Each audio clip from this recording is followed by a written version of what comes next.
to introduce. So session 3 is hiring fast, a good sign, the informativeness of job vacancy duration for future from profitability. RRE from UIUC is going to present, and Choi Chen is also co-author. The floor is yours, 20 minutes. Thank you so much. Is it working? Thanks for the introduction, Jung. My name is Laura. Good afternoon, everyone. Really grateful for the opportunity to be able to present our paper here today. My co-author Choi is sitting right over there. Choi is warming up to take on the tough questions later. So is hiring fast a good sign? In this paper, we take a signal from a company's hiring activities, job vacancy duration, and we study its informativeness for the firm's future profitability. So, oh, really? Okay. Okay, thanks. It's working. Yeah, okay. It's working now. So what is job vacancy duration? I'm going to borrow an analogy used by Peter Diamond, Nobel laureate in labor economics. Imagine you need a pair of shoes, right? You either need to visit a few stores or buy a dozen online these days before you can find the right fit at the right color at the right price. So that's because product market has frictions. Similarly, labor market has frictions as well. When a firm needs a worker, they need to receive and evaluate job applicants before they can find the right person for the right job. So simply put, vacancy duration is the time a firm takes to fill a job vacancy. Well, we can't really tell you whether spending excessive time on shoe shopping will predict a person's fiscal downfall in the future. We can, however, provide answers to this question: does hiring fast indicate higher future firm profitability? If you think about it, labor-related information have all the reasons to be informative on firm fundamentals. First, human capital plays an increasingly important role in a firm's success. Employees not only drive innovation, they also control product quality and customer experience. Moreover, firm constantly engage with the labor market to maintain and develop its workforce.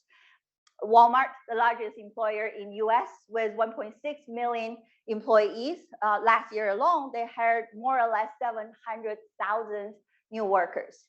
Even for less labor-intensive firms, hiring is still a big deal. A famous example would be Google. Google has nearly 130,000 employees, but annually Google will receive about 3 million job applications, and they need to go through a very elaborate process of examination, interviews, meetings with future colleagues.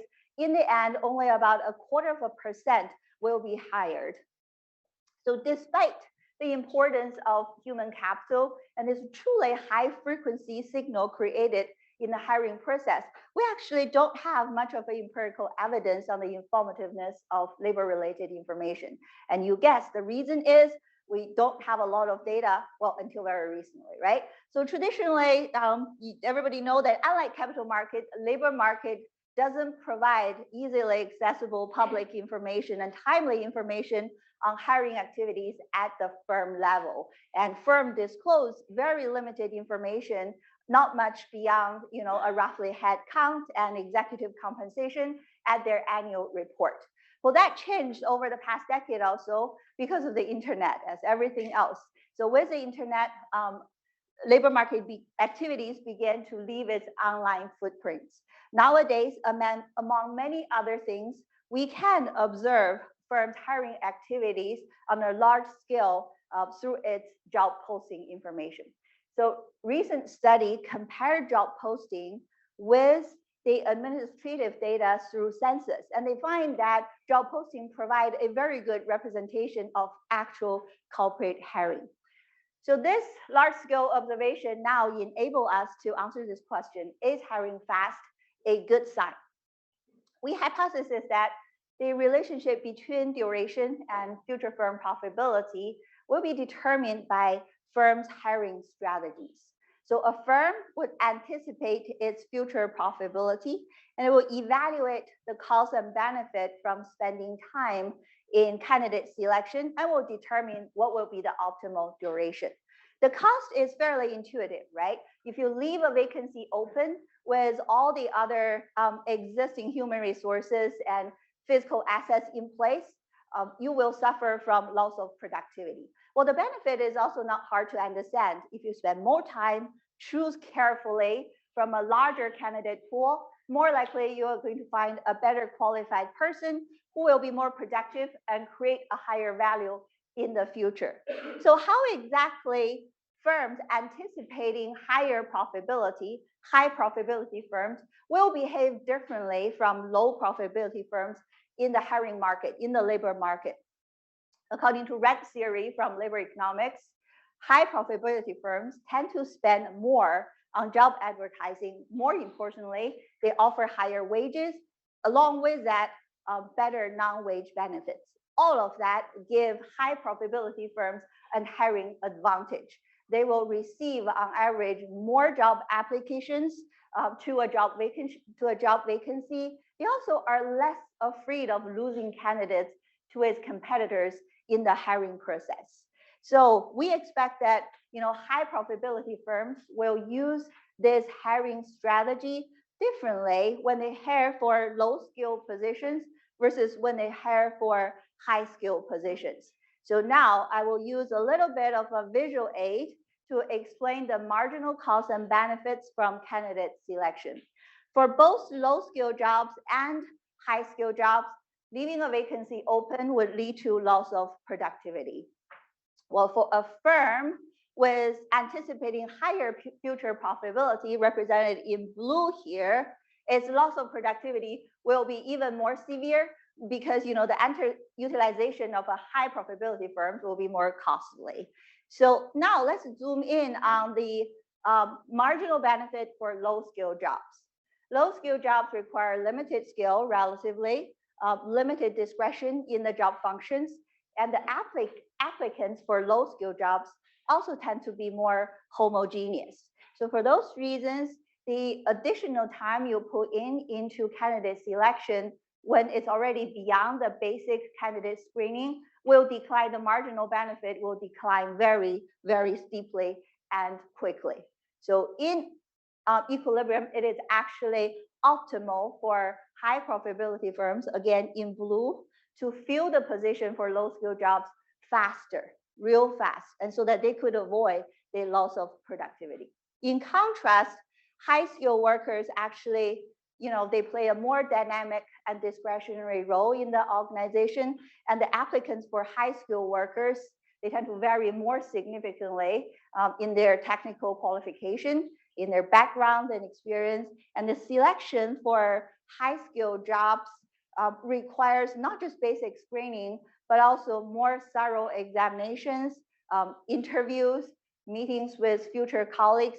So all of that lead to a higher marginal benefit and much slower declining marginal benefits for high skill jobs versus low skill jobs. Now, for firms with higher future profitability, anticipating higher future profitability, they have a higher advantage, right? They face a larger candidate pool, so that means they have a larger candidate pool to select from. They're also less afraid of losing candidates to its competitors, and therefore they have even higher marginal benefits, and the marginal benefits declines even slower. So it turns out that for high profitability firms, they will take their time, select more carefully, spending more time in candidate selection to ensure the quality for their high skill hire. In summary, is hiring fast a good sign? The answer is it depends.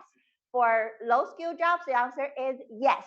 Longer vacation duration will be associated, according to our hypothesis, will be associated with lower future firm profitability. For high skill jobs, we anticipate the opposite. Longer vacancy duration should be associated with higher future firm profitability.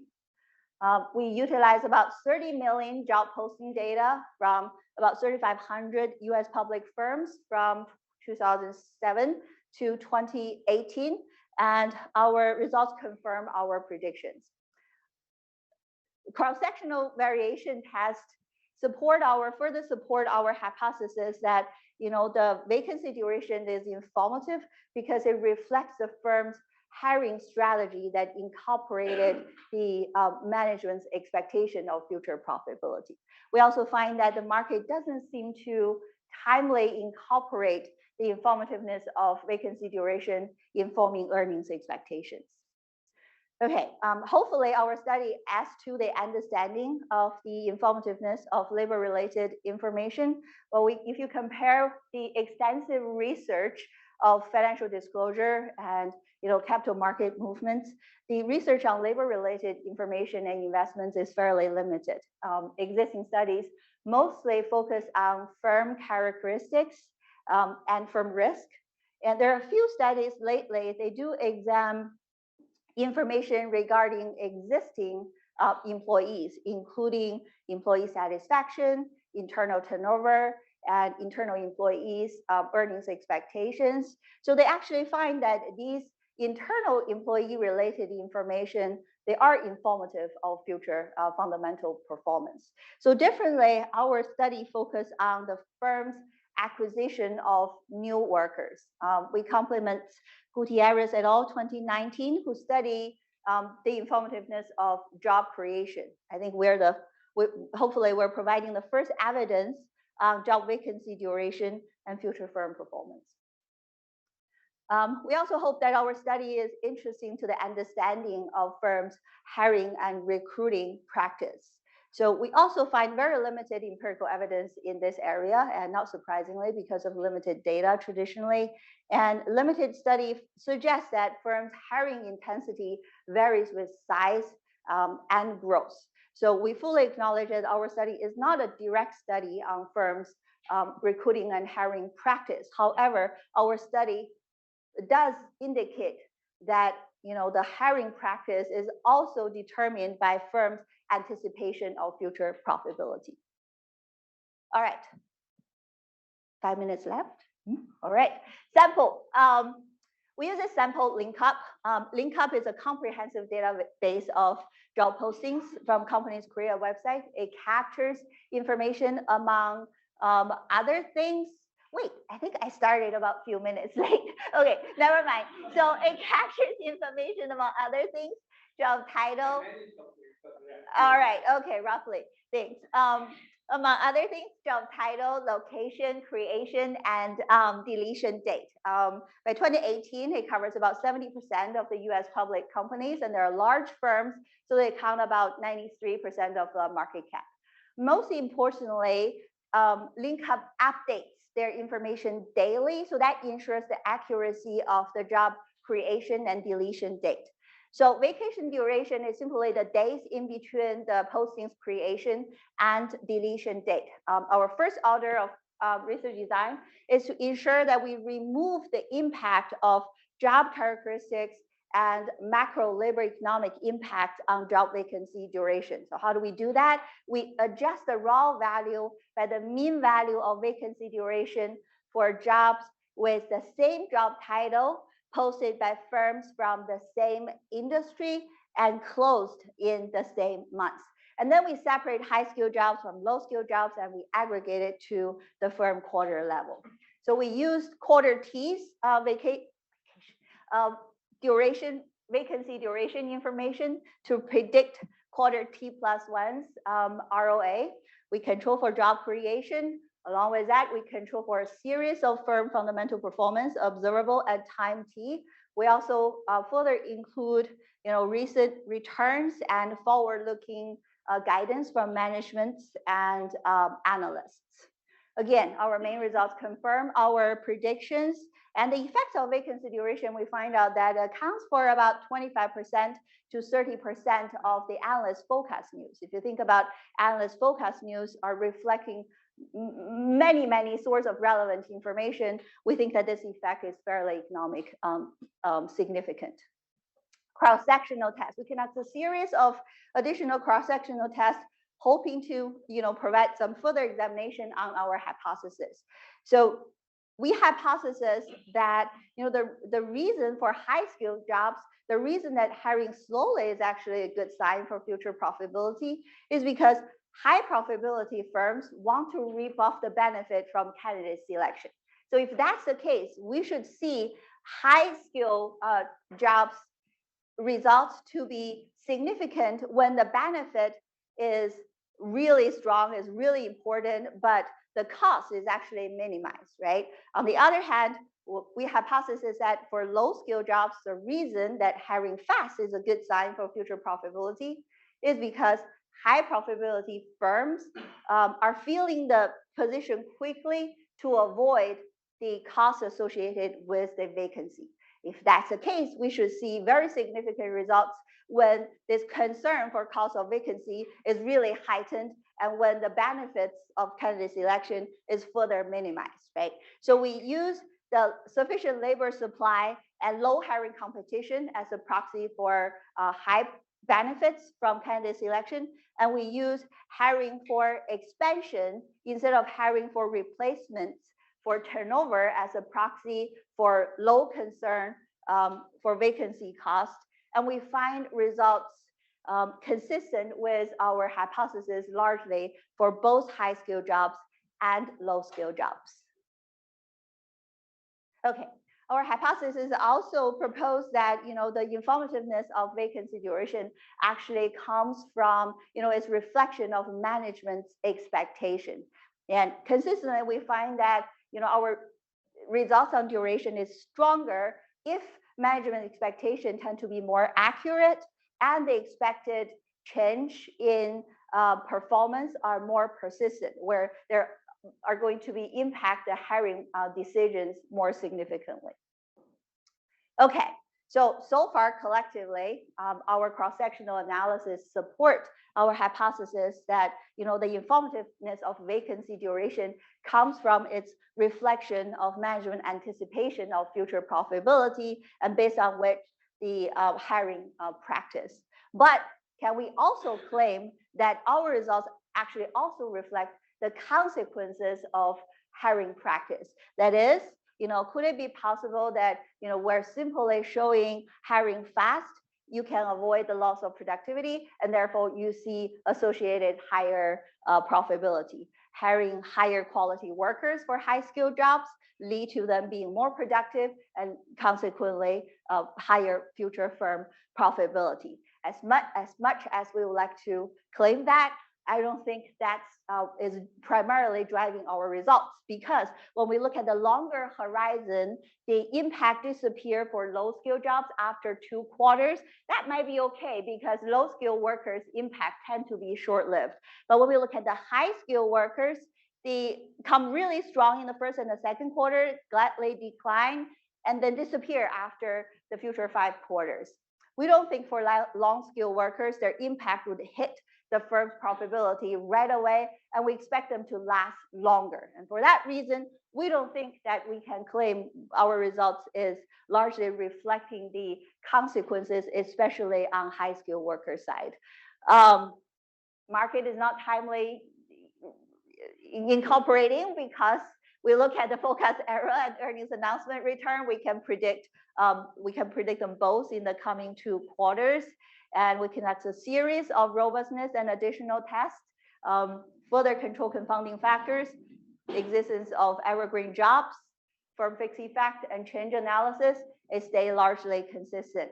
All right, last slide. So in conclusion, we do find job vacancy duration is informative of future profitability, and the informativeness, interestingly, depends on the job's skill requirements. It varies with labor market conditions and firms' growth. Thank you for giving us the opportunity, and thank you, our editor and reviewer. Your truly insightful comments help us shape the paper, and Rebecca, I really look forward to your comments.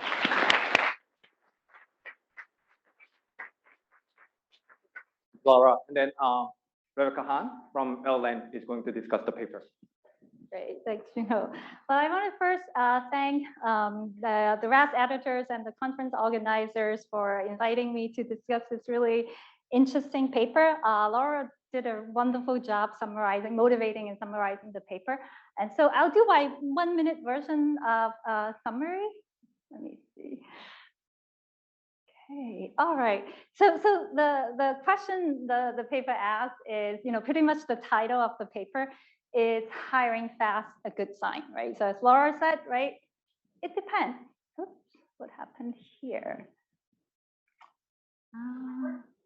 Yeah, so can you go back?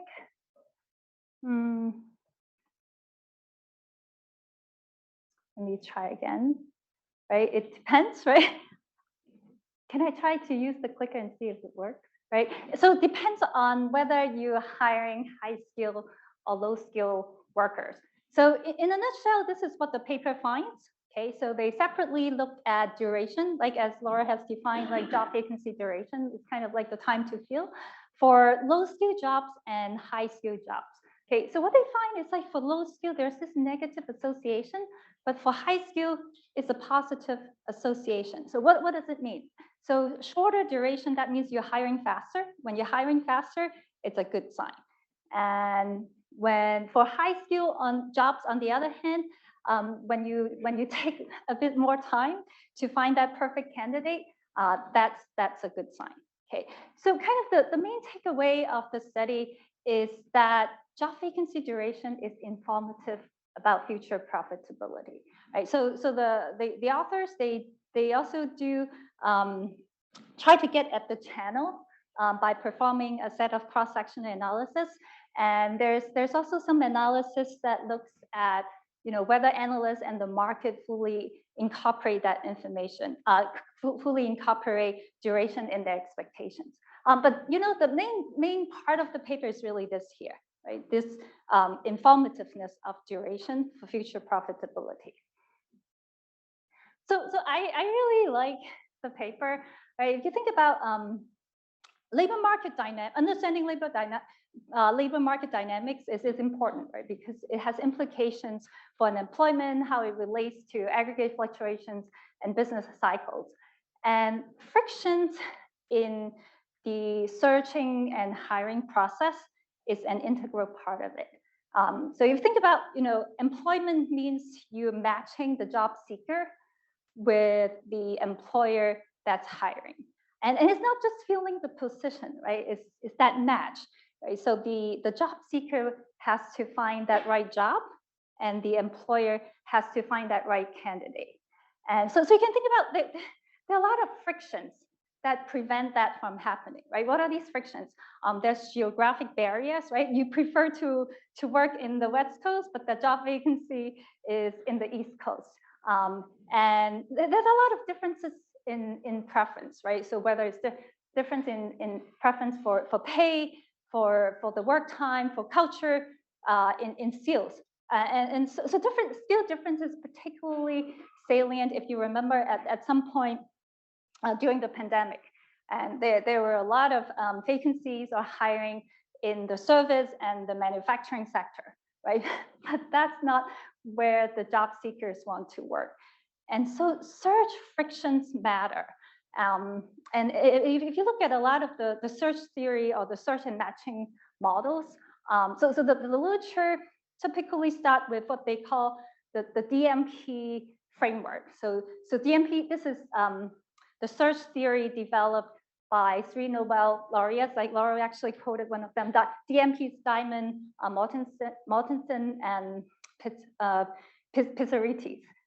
Probably not pronouncing it right? So but at a very simple level, what these models show is that search frictions generate unemployment, right? And it can affect allocation and reallocation of resources. So if you think about labor, it's probably the most important input into production functions.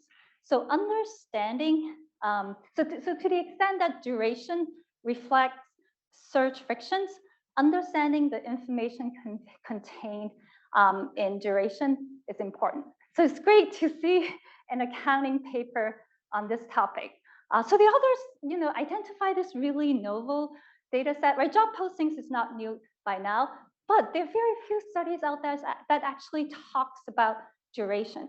And so this is one of the job posting data that actually allow researchers to dive into duration, so which is really nice.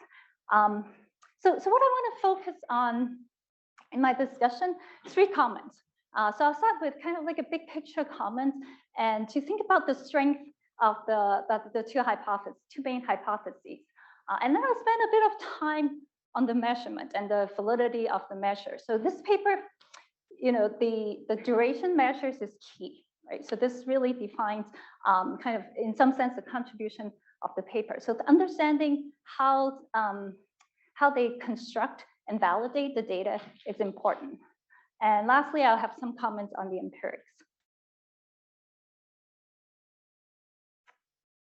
Okay, so again, the big picture question here is, does job vacancy duration convey information about future profitability, right? So this summarizes the finding.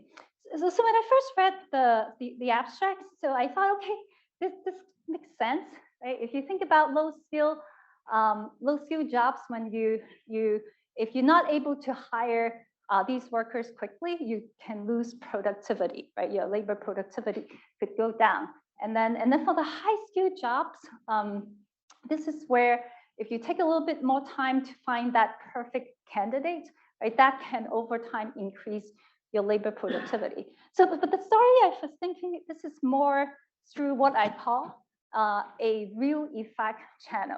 That, in other words, this is through affecting labor productivity and then ultimately affecting firm profit. So one of the things, so in the paper, a lot of time you use these two terms interchangeably, right? But productivity is not the same as profitability, even though it's a key driver of it. There's also the supply. This is more the supply side. There's also a demand side of the market. So this is something, maybe a bit more cautious with. So the real effect channel, this is what not the paper's trying to look at. So in fact, the authors explicitly talked about not trying to draw causal inference in the paper. So they're really telling an information story. I'm going to call this an information channel. And so if this is an information story, I'm going to raise the bar a little bit and say this really, you really want to show incremental informativeness of duration. So this is the story they're trying to tell, right? So that duration reflects managers' hiring strategies, okay? And the hiring strategies, because they look into the cost and benefits of candidates, the candidate selection process is a function of the firm's future profitability.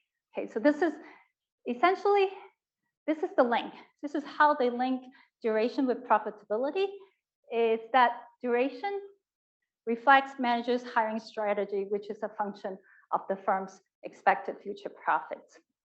And so here, if you think about there are two links here that gives them the two hypotheses. And so I think what would be useful is to think about both the supply and the demand side. So here, the manager's hiring strategy is really just on the demand side, right? The equilibrium that we saw in those figures is focusing solely on the firm's demand for labor. Okay, so but then if you think about this is a lot of these models, you look at the joint surplus. So the supply side of the market really matters in driving durations. And so I think incorporating more of that discussion, you do have some of that in the paper, but it's more on kind of like validating the data, but not in your hypothesis development. I think that would be important.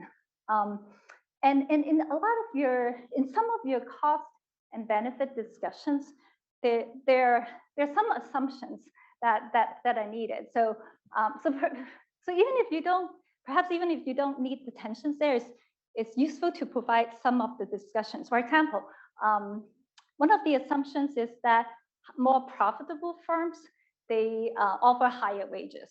Okay, and that's on average, that's quite intuitive. But in the context of this study, you have to think about wages is pretty sticky, right? So if the firm expects higher profits in the next 2 quarters, it's unlikely that they're going to just raise wages because of that expectation.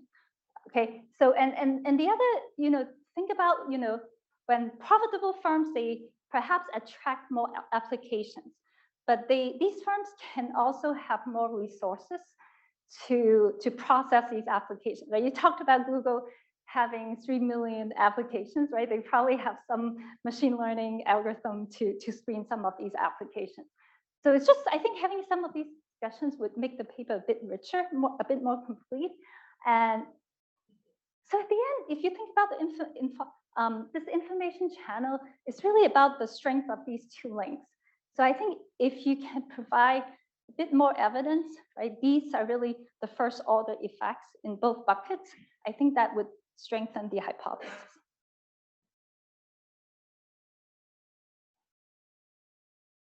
Okay, so on the data, so this is taken from Linked Up. So I've done some research in this area. A lot of the research have used burning glass. This is the job posting data. So I actually have not seen this data before. It's very rich data, very interesting. So they have over 200 million job postings. It's a fairly long time series since 2007. And just to highlight some of the main difference is that Linked Up include job posting just from the company websites, which is fine. Actually, in the context of this study, when they're looking at durations, I think it gives a cleaner and more accurate measure than these aggregator, right? So burning glass, on the other hand, they scrape all the online job boards, not just the company's website. And so I mean, full disclosure, the duration is something that I have been interested in before. So I've looked into burning glass data, right? But they only have it since 2018, so really doesn't have much of a time series there. Okay, so you think about, if you look at the final measure of durations, duration, high skill and low skill, these are the four main steps. So let me give you a brief overview of these four steps, and then I want to dive into it a little bit, because this is the validity of the measure is quite important for this study, right? So duration, that's easy, right? That's the difference between the 2 days. And then the second step here is to mean adjust duration. So this step also conceptually makes sense. This is where the authors try to control for kind of macroeconomic effects. And then the third bucket is to separate the high and low. And then, of course, because the outcome variable is profit, so you have to aggregate it up. Let me go to the first step here. Okay, so again, this is the natural log of the 2 days. Okay, they drop everything that's greater than 180 days. Because if you think about certain industries, they have so much turnover, they leave the job post there all the time. So this makes sense. So for burning glass, they actually cap it at 61 days. Okay, their argument is that bulk of the job postings are closed within 60 days, at least pre-COVID, that's true. So what I would like to see is a bit more descriptive statistics, right? How skewed is the distribution? Right now, there's not a lot in the paper except for this yearly distribution. So having some sense, right? If you have a lot over 60 days, how much of that is on the right tail? And the second point here is validation, right? So this is kind of one of the first paper that looks at duration in the accounting literature. I think it would be useful to provide a bit more depth on the validation of this measure. So right now, this is what they do. They have this table too. They look at the medians based on salary, employee turnover, and unemployment. And so if you go back to job posting data, the first paper is by Hirschman and Hann. They have a long, pretty thick appendix to really try to look at the sample characteristics and the representation of the data. So you can do a little bit of that maybe in an appendix, right? Because future researchers are going to use this measure, so it's good to provide a bit more validity of this data. Okay, so the second step is the mean adjustment. So here they basically try to control for macroeconomic effects. And so when I think about macroeconomic effects, the supply side, especially labor market tightness, is very important. And so this is where I would push the authors to do a little more. The job posting data is great because of the granularity of the data. So here I would think about the location and not just the occupation. Industry is not the key driver there. So it's really the occupation and the location. So you can do at the MSA level control for that instead of industry. And so again, I'm just, this, whenever I look at granular data, I always like to see a lot of this rich stat. And, perhaps, if it's very skewed, right, I want to think about how your mean adjustment is going to affect the variation of your final variable. Okay, so this is the third step is important, right? Because the paper's hypothesis is about splitting the high skill versus low skill. So this is the way the paper does it at this point, right? So you get the salary data from the Bureau of Labor Statistics. So this is just an example. For each job title, you give it a 6-digit SOC code, right? So for accountants, that's the 132011. Okay, what is the wage number there? So it's about 80K. Okay, so what they do is then they match it to the job posting, right? So this is a job posting from Palo Alto, right? So senior accountant. Okay, so they're going to attach that wage to that job post. Okay, and what they do is, if you look at this is from a pharmaceutical company. What they do is then they look at the median industry year median salary. So this is the part that's not the most intuitive to me, right? Because if you think about, then you're basically splitting all the jobs in the pharmaceutical industries. 50% of these posts are going to be considered low skill. 50% of these posts are considered high skill. So I think there's probably a lot of variations across industries, what is high skill and low skill, and a lot of dispersion there. So what I think one alternative way is to use this data from ONET. Okay, so ONET classified the occupations into 5 groups. So here it's based on experience and education. So this perhaps gives you a different way to look at high and low skills, right? You also don't have to worry about this big middle bucket, right? And then you can have a more refined high and low skills for your analysis. Okay, let me skip this. So the last step is aggregating, right? So they have to do it because the outcome variable is at the firm level.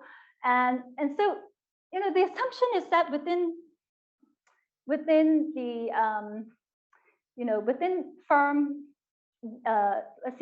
the firm quarter, within each skill bucket, right, there's relatively homogeneous hiring strategy, right? So you have to think about if you have a lot of job postings, right? So this is Microsoft's, I pulled this from Burning Glass, right? How many job postings they have, and you think about how many different positions there are within each firm, and you essentially assuming that the different departments, different segments of the companies are having the same hiring strategy. Okay, so that might create some noise in your measure. So perhaps if you can look at how much dispersion there is within the firm in terms of duration. I think that would be helpful to kind of gauge if this is an issue or not. Okay, so basically, I think it would be useful to provide a bit more intuition on the various various research design choice, and think about where you can help open up the black box a little bit, kind of what this final measure is capturing. Okay, so I have pretty much, I'm gonna share my comments on the empirics with the authors because I'm out of time. So very interesting paper, right? I already talked about, I think the two key things. One is really like incorporating the supply side of thing in when you think about the equilibrium predictions, and a lot more descriptive statistics when you construct the measures and think about alternative measures. Okay, so let me end with a job post. Sorry, shameless plug for Maryland. So I put this out last night, and so it's kind of, I've never looked at our job post so carefully until last night. So here, it says we're just minutes away from Washington, D.C., right? And so this is actually not correct. It's at least half an hour from Washington, D.C., right? Full disclosure, but it's, close to, what does it say? The center of power. And, I would say this is a high skill post. It requires a PhD degree.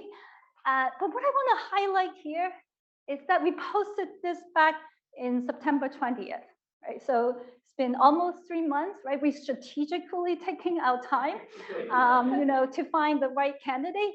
And so according to the finding of this paper, right, we're going to do pretty well. So, right? So seasoned rookies, please apply. That's it. Thank you.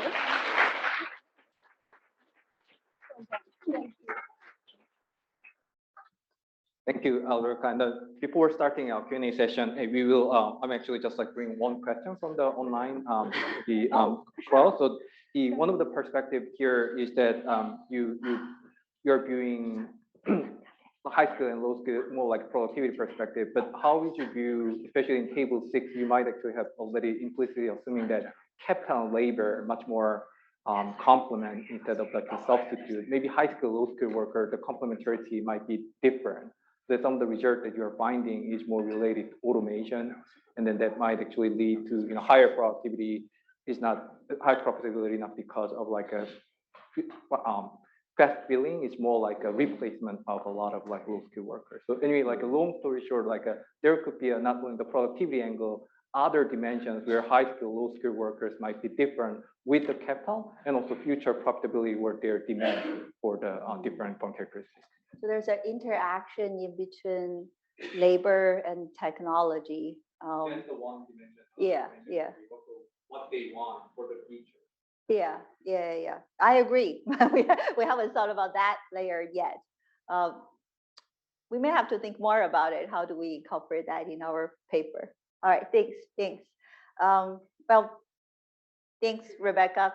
Clearly, all of these comments are given by someone who's expert in the field. So a lot for us to think about and to do. Thanks a lot. Yeah, if you have a question, then there might will be come to you so that you can actually ask a question. That's a really interesting paper. So I think the validity of the measure is really important because it could be picked up in other studies. So I'm not necessarily sure there's a lot we can do about the next concerns, but maybe just at least talking about them. I think the two determinants of that duration are going to be how many people they're hiring into that position. So there's a job looking for one programmer or 10, and how specific the company chooses to make the job. So they might just say, we're looking for an AI engineer, or they might say an AI engineer and self-driving, or they might say self-driving and something. And that's going to determine the duration, right? It's going to take longer to find that match. I know you talk a little bit about these long postings in the back, and maybe the multiple, but I think it's important to think carefully about how that is co-varying with your hypothesis, because both of those things could be also indicative of high profitability. That are hiring more people into a position, and they choose to be broader in their job posting so as to avoid repeating criteria. Yeah, really good point. Sorry for messing up your name as well, paper. But great point. So we could do with the first point, that is, we could actually capture how many openings the companies have for the same job title. So that we can actually control and see whether that varies with the informativeness of duration or duration itself. So it's very executable suggestion. The second one may take more effort in the sense that link up a less, not like Glassdoor. Glassdoor is a Glassdoor. So they do not codify skill specifications. So in order to capture the detailed requirements on skills, we may need to conduct some textual analysis, but points taken. I don't know exactly how the skill specification is going to relate to duration and informativeness, but the number of job openings will certainly could have an impact. Thanks. Do I take the question? Yeah. Oh, okay, yeah. Hi, Ruj from UT Austin. Interesting paper. I just curious that how does the experience of the firm that's hiring for a particular position impact your results? So in the sense that you could be hiring someone high skilled, but to the extent that you've hired the same kind of a high skilled person in the past, you probably can hire that person more quickly versus, you're venturing into a completely different industry or you're venturing into a new idea. and now you're looking for a high skilled person, it might take you a lot longer. So is that something that can potentially be one of the things that impacts the effect of vacancy duration on performance? Could be a confounding factor. I agree. Not just impact it cross-sectionally, but could be a compounding factor itself. I think we control for firm size, right, Choi? I forgot whether we control for firm age or not, but a firm's reputation definitely will play a role, right? Google will receive 3 million. A smaller tech company would have a harder time to get that type of exposure. So something that I had in mind, like if you take the example of Apple, they're hiring another software engineer who's probably working on their iOS. They have a pretty good handle on what they should be looking for. Now, if they're actually moving into an autonomous driving vehicle, and then now they're hiring a very different kind of person. So even though it's the same company, but very different kind of people that they're looking to hire, that might impact it. So I think something that you can do is like, in the past, how many times they fill the same position. So from your data, you can use that to tease that out. Good point. Yeah, we can certainly do that because we have, more than 10 years of data. They should give us a good signs and how many they have hired for that specific job title. Great point. Great point. Yes. Oh, sorry. So I used to work in very highly skilled. Not that I don't now, but. Oh. So, hopefully also high profitability firms. So basically, I used to trade exotic derivatives at JP Morgan. So this is like the most sophisticated types of derivatives in the world. And we basically were permanently sort of hiring in the sense that what we wanted to do is actually go find out what other banks were doing.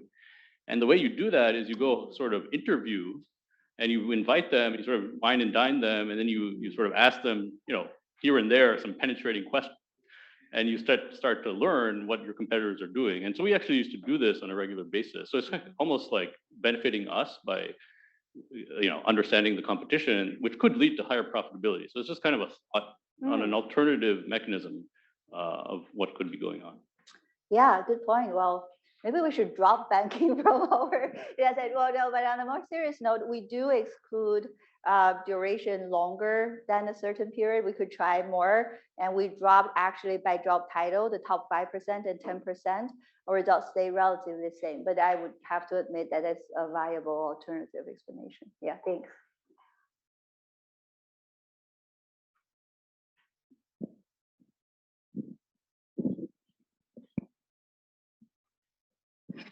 Hi, I was wondering about whether it's feasible in your data to look at whether the firm is hiring a team with a portfolio of skills rather than hiring individuals with standardized skills.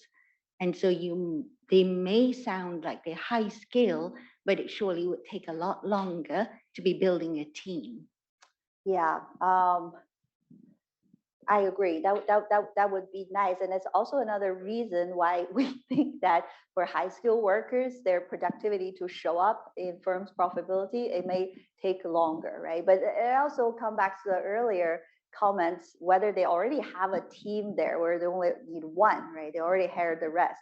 So that's something we can do from both simultaneously existed new postings and also from their hiring activities in the early years back to the decade. Yeah, great point.